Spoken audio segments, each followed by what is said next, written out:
Chapter 6. The ark of the Lord was in the country of the Philistines 7 months, and the Philistines called for the priests and the diviners and said, "What shall we do with the ark of the Lord? Tell us with what we shall send it to its place." They said, "If you send away the ark of the God of Israel, do not send it empty, but by all means return him a guilt offering. Then you will be healed, and it will be known to you why his hand does not turn away from you."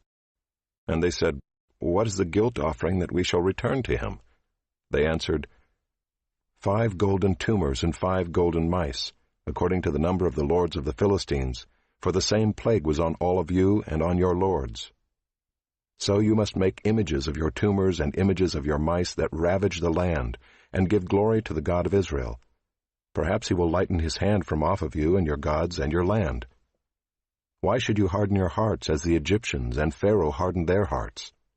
After he had dealt severely with them, did they not send the people away, and they departed? Now then, take and prepare a new cart and 2 milk cows on which there has never come a yoke, and yoke the cows to the cart, but take their calves home away from them. And take the ark of the Lord and place it on the cart, and put in a box at its side the figures of gold, which you are returning to him as a guilt offering. Then send it off, and let it go its way, and watch. If it goes up on the way to its own land, to Bethshemesh, then it is he who has done us this great harm. But if not, then we shall know that it is not his hand that struck us. It happened to us by coincidence." The men did so, and took 2 milk cows, and yoked them to the cart, and shut up their calves at home. And they put the ark of the Lord on the cart, and the box with the golden mice and the images of their tumors. And the cows went straight in the direction of Bethshemesh along one highway, lowing as they went. They turned neither to the right nor to the left, and the lords of the Philistines went after them as far as the border of Bethshemesh. Now the people of Bethshemesh were reaping their wheat harvest in the valley.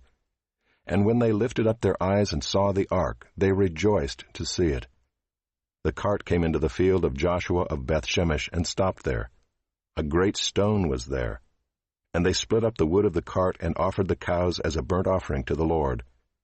And the Levites took down the ark of the Lord and the box that was beside it, in which were the golden figures, and set them upon the great stone.